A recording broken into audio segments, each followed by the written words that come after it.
Welcome back media Chhattisgarh. चलिए देखते हैं छत्तीसगढ़ की 25 फटाफट बड़ी खबरें। साथ ही डेली खबरों से अपडेट रहने के लिए चैनल को सब्सक्राइब करने के साथ वीडियो को लाइक करें।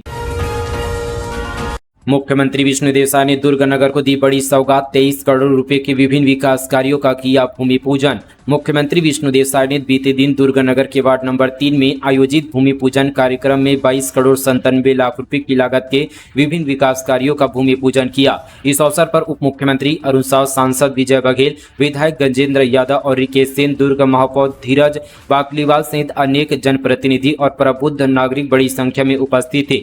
मुख्यमंत्री साय ने जिन कार्यों का भूमि पूजन किया उसमें 1 करोड़ 98 लाख 39 हजार रुपए की लागत से उरला में खेल मैदान का विकास कार्य, 88 लाख 47 हजार रुपए की लागत से सड़क सुरक्षा हेतु राजेंद्र पार्क चौक में विकास कार्य, 1 करोड़ 66 लाख 2 हजार रुपए की लागत से विभिन्न स्थानों में वृक्षारोपण कार्य शामिल हैं।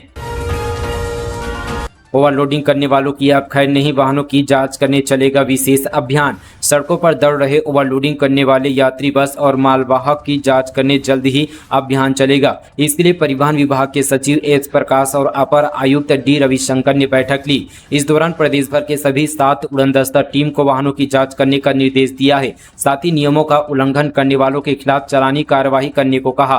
प्रदेश में बढ़ रहे सड़क हादसों को देखते हुए यात्री बसों में होने वाली ओवरलोडिंग, निर्धारित किराए से ज्यादा वसूली करने वाले यात्री बसों की जांच करने को कहा गया है। अपर परिवहन आयुक्त ने उड़नदस्ता टीमों को चेकिंग के दौरान यात्री वाहनों में स्पीड गवर्नर तथा VLD डिवाइस की अनिवार्य रूप से देखने के लिए कहा है। यात्री बसों में निर्धारित किराया सूची चस्पा नहीं करने और निर्धारित किराए से ज्यादा वसूली करने वालों के परमिट जब्त करने के निर्देश दिए हैं। उन्होंने मार्गों को चिन्हांकित कर चेकिंग का सघन अभियान संचालित कर कड़ाई से वाहनों की जाँच करने की हिदायत दी है। छत्तीसगढ़ के 1.5 दर्जन मजदूर कर्नाटक में बंधक दलाल पर 13 लाख में बेच देने का आरोप, वीडियो जारी कर मांगी मदद। छत्तीसगढ़ के बलौदाबाजार जिले के मजदूरों को बंधक बनाए जाने का मामला सामने आया है। जिले के 16 से 18 मजदूरों को कर्नाटक ले जाकर उन्हें लाखों में बेच दिया गया। इन मजदूरों से दिन भर काम कराया जाता है लेकिन उन्हें रोजी रोटी नहीं दी जा रही। इस तरह से उनका शोषण किया जा रहा है। बंधक बनाए गए मजदूर तोरन बंजारे से मिली जानकारी के अनुसार जिले के लगभग 16 से 18 मजदूरों को नागपुर का एक लेबर सरदार यहां पर नागपुर में काम दिलाने के बहाने कर्नाटक ले गया और सभी मजदूरों को 13 लाख रुपए में सौदा कर दिया। सभी मजदूरों को जंगल और घर के बीच बंधक बनाकर रखा गया है। बंधक बनाए गए मजदूरों ने वीडियो भेजकर शासन प्रशासन से मदद की गुहार लगाई है। दावा, पेट्रोल डीजल 2 से 3 रुपए सस्ता हो सकता है। मार्च से कच्चे तेल की कीमत 12% घटी। तेल कंपनियां 1 लीटर पर 15 रुपए तक कमा रही है। देश में पेट्रोल डीजल के दाम 2 से 3 रुपए लीटर कम हो सकते हैं। मार्च से अब तक कच्चे तेल की कीमतें 12% तक कम हुई है, जिस कारण ऑयल मार्केटिंग और रिफाइनिंग कंपनियों का मार्जिन बढ़ा है। ऐसे में पेट्रोल डीजल के दाम में कटौती की गुंजाइश है। रेटिंग एजेंसी इक्रा की रिपोर्ट के मुताबिक भारत में इंपोर्ट होने वाले क्रूड ऑयल की एवरेज कीमत इस महीने कम होकर $74 प्रति बैरल रह गई है। मार्च में इनके दाम 83 से $84 थे। आखिरी बार मार्च में ही पेट्रोल डीजल की कीमतें 2 रुपये प्रति लीटर घटाई गई थी। इकरा के सीनियर वाइस यहाँ पर प्रेसिडेंट गिरीश कुमार कदम ने कहा कि मार्च से सितंबर के बीच ऑयल मार्केटिंग कंपनियों की कमाई पेट्रोल पर 15 रुपये और डीजल पर 12 रुपये प्रति लीटर बढ़ी है। ऐसे में यदि कच्चे तेल के दाम स्थिर रहते हैं तो दाम 2 से 3 रुपये लीटर घटाए जा सकते हैं। नवा रायपुर योजना में NRDA को बड़ा झटका। 500 एकड़ जमीन अधिग्रहण मामले में किसानों की बड़ी जीत। हाईकोर्ट ने सुनाया ऐतिहासिक फैसला। नवा रायपुर के 500 एकड़ जमीन मामले में छत्तीसगढ़ हाईकोर्ट की डबल बेंच ने किसानों के पक्ष में ऐतिहासिक फैसला सुनाया है। कोर्ट ने कहा कि NRDA को किसानों से फिर से समझौता करना होगा क्योंकि नए कानून के तहत 75% किसानों की सहमति आवश्यक है। कोर्ट के फैसले के बाद अब सरकार और NRDA को अपनी रणनीति बदलनी होगी और किसानों के साथ बातचीत करनी होगी। हाईकोर्ट के फैसले के बाद अब नवा रायपुर की योजना भी खटाई में पड़ सकती है क्योंकि जमीन अधिग्रहण में देरी हो सकती है, योजना की लागत बढ़ सकती है। किसानों की सहमति के बिना योजना आगे नहीं बढ़ सकती। किसानों ने इस फैसले को अपनी जीत बताया है। उन्होंने कहा कि यह फैसला उनके अधिकारियों की रक्षा करता है और उन्हें न्याय दिलाता है। वहीं NRDA ने अभी तक इस फैसले पर कोई आधिकारिक बयान नहीं दिया है। सूत्रों के अनुसार NRDA इस फैसले के खिलाफ अपील कर सकता है। हेल्थ हब बनने को तैयार है अपना Bilaspur. CIMS super speciality hospital संचालक के साथ सभी प्रकार की जटिल बीमारियों का इलाज होगा संभव। सिम्स सुपर स्पेशलिटी हॉस्पिटल के संचालक के साथ बिलासपुर संभाग में चिकित्सकीय सुविधा को लेकर एक नया अध्याय जुड़ जाएगा और हमारा संभाग भी हेल्थ हब के रूप में जाना जाएगा। मौजूदा स्थिति में कई ऐसी गंभीर बीमारी है जिसके इलाज के लिए लोगों को दूसरे शहर व राज्य तक जाना पड़ता है, लेकिन इस हॉस्पिटल के संचालन के साथ जटिल से जटिल बीमारियों का इलाज होने लगेगा। इसका फायदा क्षेत्र के साथ पूरे संभाग के रहवासियों को मिलेगा। इसके शुरू होने का यह फायदा मिलेगा कि हृदय से संबंधित बीमारी या सर्जरी, मस्तिष्क से संबंधित सभी बीमारियां व सर्जरी, किडनी या लीवर और फेफड़े से संबंधित जटिल बीमारियों का इलाज होगा। वैसे भी क्षेत्र के लोग इस अस्पताल के खुलने का बेसब्री से इंतजार कर रहे हैं। इसके खुलने के साथ ही क्षेत्र की चिकित्सा व्यवस्था अव्वल दर्जे की हो जाएगी। इसी वजह से आने वाले दिनों में हमारा बिलासपुर हेल्थ हब के रूप में जाना जाएगा। 10वीं पास युवाओं के लिए नौकरी का मौका, 520 पदों पर निकली भर्ती। धमतरी जिले के पढ़े लिखे बेरोजगार युवाओं के लिए नौकरी का इंतजार खत्म होने वाला है, क्योंकि धमतरी जिले में निजी सेक्टर के 520 पदों पर भर्ती के लिए प्लेसमेंट कैंप लगने जा रहा है। इच्छुक युवा 30 सितंबर को अपने जरूरी दस्तावेज के साथ जिला रोजगार एवं स्वरोजगार मार्गदर्शन केंद्र धमतरी पहुंचकर जॉब इंटरव्यू में शामिल हो सकते हैं। यह प्लेसमेंट कैंप जिला रोजगार एवं स्वरोजगार मार्गदर्शन केंद्र धमतरी के कमरा नंबर 45 में आयोजित की जाएगी।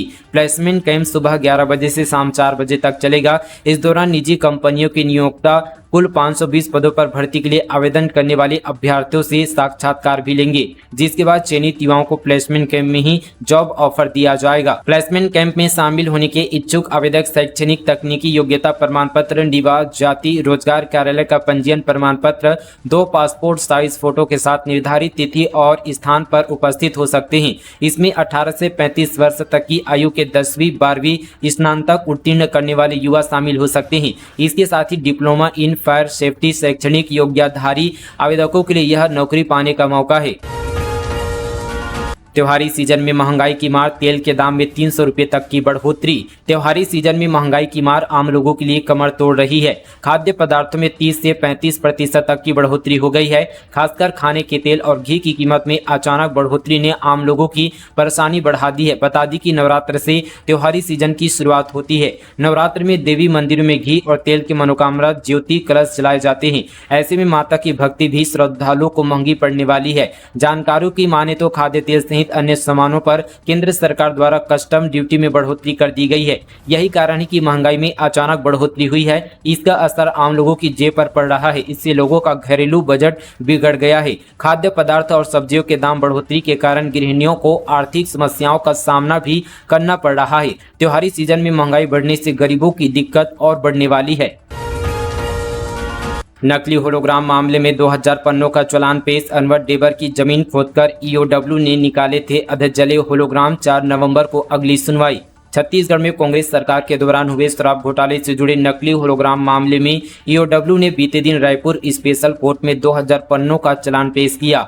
डुप्लीकेट होलोग्राम मामले में ईओडब्ल्यू ने अनुराग त्रिवेदी, अमित सिंह, दीपक दुआरी और दीपक पांडे को गिरफ्तार किया था, जो रायपुर की सेंट्रल जेल में बंद है। ईओडब्ल्यू की टीम ने दोपहर को करीब 2000 से ज्यादा पन्नों का चालान लेकर कोर्ट पहुंची थी।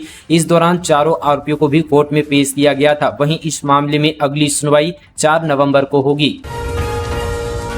3 अक्टूबर से डोंगरगढ़ के लिए निःशुल्क दर्शन। माता की प्रतिमा को अंतिम रूप दे रहे हैं मूर्तिकार। रायपुर में काली माता अन्नदान भंडारा समिति द्वारा विगत 8 वर्षों से श्रद्धालुओं के लिए आयोजित निःशुल्क डोंगरगढ़ दर्शन की व्यवस्था इस वर्ष भी जारी है। शारदीय नवरात्र पर यह यात्रा 3 अक्टूबर 2024 से प्रारंभ होगी, जिसमें श्रद्धालु मां बमलेश्वरी देवी के दर्शन कर सकेंगे। इस बार भी 4 बसों के माध्यम से 2 फेरों में श्रद्धालुओं को डोंगरगढ़ ले जाया जाएगा। यात्री की पहली बस प्रतिदिन सुबह 9 बजे से डोंगरगढ़ के लिए रवाना होगी और दर्शन के बाद रात 8 बजे रायपुर लौट आएगी। यह यात्रा 3 से 7 अक्टूबर तक चलेगी, जिसमें औसतन 480 यात्री प्रतिदिन यात्रा कर सकेंगे। समिति द्वारा भोजन और स्वल्पाहार की व्यवस्था निःशुल्क की जाएगी। यात्रा के लिए पूर्व पंजीकरण अनिवार्य, जो इंदिरा चौक श्याम नगर स्थित समिति के कार्यालय से 28 सितंबर से 30 सितंबर तक सुबह 10 बजे से दोपहर 2 बजे और शाम 4 बजे से 6 बजे तक किया जाएगा। 4 जिलों में खुलेगा जिला आयुर्वेद कार्यालय, 16 पदों पर होगी भर्ती। मुख्यमंत्री विष्णुदेव साय प्रदेश में स्वास्थ्य व्यवस्थाओं की बेहतरी के लिए लगातार प्रयासरत है।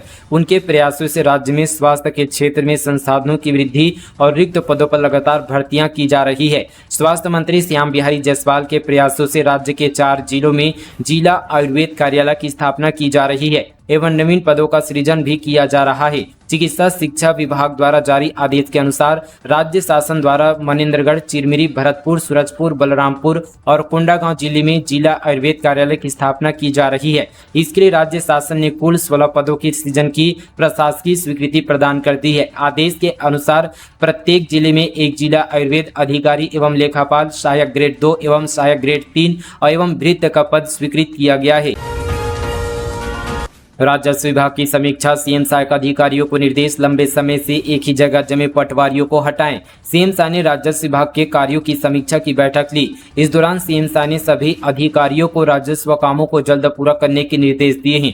अपना अनुभव साझा कर राजस्व अमले को बड़ा संदेश देते हुए कहा कि राजस्व विभाग सीधे आम आदमी से जुड़ा है और हमें इसकी छवि सुधारने के लिए काम करना है। पटवारी लंबे समय तक एक ही स्थान पर न रहे, नियमित अंतराल पर स्थानांतरण होता रहे। कांग्रेस कन्या यात्रा, बैच बोले छत्तीसगढ़ जल रहा, कवर्धा पुलिस कस्टडी में मौत पर कहा हत्या का केस दर्ज हो, गिरतपुरी से निकाली यात्रा। छत्तीसगढ़ कांग्रेस न्याय यात्रा की शुरुआत सतनामी समाज के पवित्र स्थल गिरतपुरी से हो गई है। इस दौरान पीसीसी चीफ ने कहा कि छत्तीसगढ़ जल रहा है, कवर्धा पुलिस कस्टडी में हुई मौत पर हत्या का केस दर्ज होना चाहिए। बैज ने शिवरी नारायण पहुंचकर भगवान श्री राम और मां शबरी के दर्शन कर आशीर्वाद मांगा। बैज ने कहा कि न्याय की लड़ाई और साथ ही यात्रा की सफलता के लिए आशीर्वाद मांगा। यात्रा के दौरान बैज यहां पर बलौदाबाजार, आगजनी, अमर गुफा, जैतखाम विवाद, विधायक देवेंद्र यादव की गिरफ्तारी और कवर्धा कांड जैसे संवेदनशील मुद्दों को जनता को बताएंगे। नाइट लैंडिंग पर एयरपोर्ट अथॉरिटी से मांगा जवाब, 287 एकड़ जमीन पर हो सकेगा विकास। छत्तीसगढ़ की राजधानी बिलासपुर एयरपोर्ट के विकास का रास्ता अब क्लियर होता नजर आ रहा है। छत्तीसगढ़ हाईकोर्ट ने 287 एकड़ जमीन पर एयरपोर्ट का विकास शुरू करने के निर्देश दिए हैं। वहीं नाइट लैंडिंग की सुविधा को लेकर एयरपोर्ट अथॉरिटी से जवाब मांगा है। हाईकोर्ट ने राज्य सरकार और रक्षा मंत्रालय के बीच जमीन विवाद पर कहा, एक बार जमीन देने की अनुमति के बाद रक्षा मंत्रालय पीछे नहीं हट सकता। हाईकोर्ट ने जमीन पर एयरपोर्ट का काम शुरू करने के निर्देश दिए हैं। वहीं नाइट लैंडिंग की सुविधा को लेकर भी एयरपोर्ट अथॉरिटी से जवाब तलब किया गया है। इसके लिए 2 सप्ताह में शपथ पत्र के साथ राज्य और एयरपोर्ट अथॉरिटी को जवाब देना होगा। पसंदीदा ब्रांड न मिलने की शिकायत होगी दूर, अब मनपसंद ऐप बताएगा किस ब्रांड की शराब किस दुकान में मिलेगी। यह खबर शराब के उन शौकीनों के लिए बड़े काम की है जो सरकारी दुकानों से शराब तो खरीदते हैं, लेकिन जब मनपसंद ब्रांड नहीं मिलता तो उन्हें मायूसी होती है। दरअसल राज्य सरकार का आबकारी विभाग अब एक ऐसा एप्लीकेशन लाने की तैयारी में जिससे यह आसानी से मालूम हो जाएगा कि किस दुकान में शराब का कौन सा ब्रांड उपलब्ध है। छत्तीसगढ़ में पीने पिलाने के शौकीनों को पिछले कुछ समय से इस बात की शिकायत है कि उन्हें पसंद की शराब, बियर, माल्ट वगैरह नहीं मिल रही है, लेकिन अब आबकारी विभाग अपने ग्राहकों की इस परेशानी को खत्म करने की तैयारी में लग गया है। उच्च पदस्थ सूत्रों के अनुसार विभाग जल्द ही मनपसंद नाम से एप्लीकेशन लॉन्च करने की तैयारी में है। बताया जा रहा है कि चिप्स के माध्यम से ऐप बनाया जा रहा है। पुनर्वास नीति का लाभ लेने युवक बने फर्जी नक्सली, एसपी ऑफिस सरेंडर करने पहुंचे, खुद को बताया एरिया कमेटी सदस्य, छानबीन में हुआ खुलासा। बालोद में 3 युवक खुद को नक्सली बताकर एसपी कार्यालय आत्मसमर्पण करने पहुंचे। युवकों ने अपने आप को मोहल्ला मानपुर एरिया कमेटी माओवादी संगठन का सदस्य बताया। पुलिस ने पूछताछ शुरू की। युवक जब जवाब देने लगे तो पुलिस को शक हुआ। पुलिस ने तीनों को आगे की प्रक्रिया कल होगी कहकर बालोद में ही रहने को कहा। पुलिस ने छानबीन की तो पता चला कि युवक शासन की पुनर्वास योजना का लाभ उठाने फर्जी नक्सली बनकर सरेंडर करने पहुंचे थे। पुलिस ने तीनों युवकों को गिरफ्तार कर लिया है। सामुदायिक और एडवेंचर पर्यटन में उत्कृष्ट प्रदर्शन, विश्व पर्यटन दिवस पर बस्तर के चित्रकूट और डूडमारस गांव को मिला सम्मान। विश्व पर्यटन दिवस के अवसर पर छत्तीसगढ़ को पर्यटन के क्षेत्र में बेहतर कार्य करने के लिए भारत सरकार ने सम्मानित किया है। बस्तर के चित्रकूट और डूडमारस गांव को भारत सरकार के पर्यटन मंत्रालय द्वारा आयोजित बेस्ट टूरिज्म विलेज प्रतियोगिता 2024 में विशेष सम्मान से सम्मानित किया गया है। यह पुरस्कार केंद्रीय पर्यटन मंत्री गजेंद्र सिंह शेखावत ने विज्ञान भवन नई दिल्ली में आयोजित एक भव्य समारोह में प्रदान की है। चित्रकूट को सामुदायिक पर्यटन मॉडल के रूप में और साथ ही पर डूडमारस को एडवेंचर पर्यटन में उत्कृष्ट प्रदर्शन के लिए यह सम्मान दिया गया है। बलरामपुर कलेक्टर के नाम से बनाया फर्जी व्हाट्सएप अकाउंट, मैसेज भेजकर ठगी की कोशिश, जनता से की सतर्क रहने की अपील। बलरामपुर रामानुजगंज कलेक्टर रेमिजियुस एक्का के नाम पर फर्जी व्हाट्सएप आईडी बनाकर मैसेज भेजा जा रहा है। साइबर ठग कलेक्टर के नाम और फोटो का इस्तेमाल कर लोगों को ठगने का प्रयास कर रहे हैं। कलेक्टर ने कहा कि यदि किसी भी प्रकार के यहाँ पर जो संदेश या कॉल आता है तो वे तुरंत स्थानीय पुलिस या साइबर सेल को सूचित करें। कलेक्टर ने जनता से अपील की है कि वे इस प्रकार की धोखाधड़ी से सतर्क करें और किसी भी अनजान नंबर से आए संदेशों पर भरोसा न करें। कवर्धा मामले पर न्याय और ओबीसी प्रोटेक्शन बिल की मांग लेकर महासभा ने कलेक्ट्रेट तक निकाली मशाल यात्रा।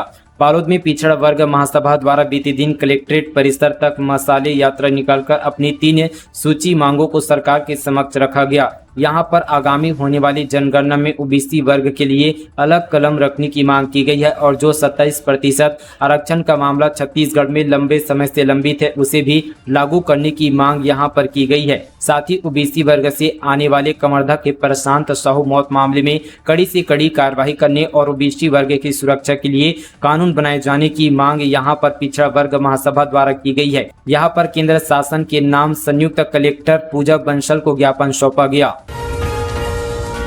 नड्डा की सीक्रेट मीटिंग 40 मिनट बाद बुलाए गए रमन। रायपुर में बीजेपी राष्ट्रीय अध्यक्ष ने कहा 50 की जगह अब जोड़ने होंगे 60 लाख सदस्य। छत्तीसगढ़ में बीजेपी के सदस्यता अभियान की समीक्षा से पहले राष्ट्रीय अध्यक्ष जेपी नड्डा ने प्रदेश के चुनिंदा नेताओं की एक सीक्रेट मीटिंग ली, जिसमें बैठक शुरू होने के 40 मिनट बाद पूर्व सीएम और स्पीकर रमन सिंह को बुलाया गया, जिसे लेकर बैठक के दौरान कई तरह की चर्चाएं चलती रही। नड्डा की इस सीक्रेट मीटिंग में मुख्यमंत्री विष्णुदेव साय, प्रदेश प्रभारी नितिन नवीन, प्रदेश अध्यक्ष किरण सिंहदेव और सांसद बृजमोहन अग्रवाल समेत पार्टी के कुछ चुनिंदा नेता ही मौजूद रहे। जेपी नड्डा ने छत्तीसगढ़ में सदस्यता अभियान का टारगेट 10 लाख बढ़ा दिया है। प्रदेश में अब 50 लाख की जगह 60 लाख सदस्य बनाने होंगे। एसबीआई की फर्जी ब्रांच का संचालन, ग्रामीणों की शिकायत पर पुलिस ने मारा छापा, मैनेजर फरार, 5 कर्मचारी से पूछताछ जारी। शक्ति जिले में एसबीआई बैंक की फर्जी शाखा खोलने का मामला सामने आया है। कथित बैंक मैनेजर फरार है, वहीं 5 कर्मचारियों से पुलिस की टीम पूछताछ कर रही है। माल खरौदा थाना क्षेत्र के ग्राम छापोरा का है। जानकारी के अनुसार ग्राम छापोरा गांव के वैभवी कॉम्प्लेक्स में एसबीआई बैंक की शाखा खोली गई है, जिसकी ग्रामीणों के द्वारा फर्जी होने की शिकायत माल खरौदा थाने में की गई थी। थाना प्रभारी राजेश पटेल ने मेन ब्रांच शक्ति के बैंक अधिकारी से पूछताछ की। कबीरधाम जिले के बीरनपुर गांव में चाकूबाजी की घटना, 1 की मौत, 3 गंभीर रूप से घायल, अस्पताल में भर्ती। कबीरधाम जिले में चाकूबाजी की घटना सामने आई है। सहसपुर लोहारा थाना क्षेत्र अंतर्गत बीरनपुर गांव में चाकूबाजी की वारदात हुई है। इसमें एक बुजुर्ग गंभीर रूप से घायल है, जिसे सहसपुर लोहारा के सरकारी अस्पताल में भर्ती कराया गया है। बताया जा रहा है कि यहाँ 2 पक्ष में आपसी विवाद के बाद यह वारदात हुई है। इस वारदात के बाद कुछ लोग घायल भी बताए जा रहे हैं। घायलों को जिला अस्पताल कवर्धा भी रेफर किया गया है। वहीं दूसरी ओर इस घटना के बाद पूर्व मुख्यमंत्री भूपेश बघेल ने अपने सोशल मीडिया पेज पर तंज कसा है। उन्होंने लिखा कि उप मुख्यमंत्री और गृह मंत्री के जिले कवर्धा में चाकूबाजी की घटना हुई है। कई लोगों को गंभीर हालत में अस्पताल ले जाया गया है। जान जाने की भी अपुष्ट खबरें हैं। अब किस मुंह से गृह मंत्री बने रहेंगे विजय शर्मा जी? आपसे नहीं हो पा रहा है तो रहने दीजिए। दरअसल गांव की ही एक आदतन शराबी और मानसिक विक्षिप्त युवक ने हमला किया है। इस हमले में 1 की मौत, जबकि यहाँ पर 3 लोग गंभीर रूप से घायल हैं। गांव में तनाव की स्थिति है। आरोपी युवक के खिलाफ कार्रवाई की मांग किया जा रहा है।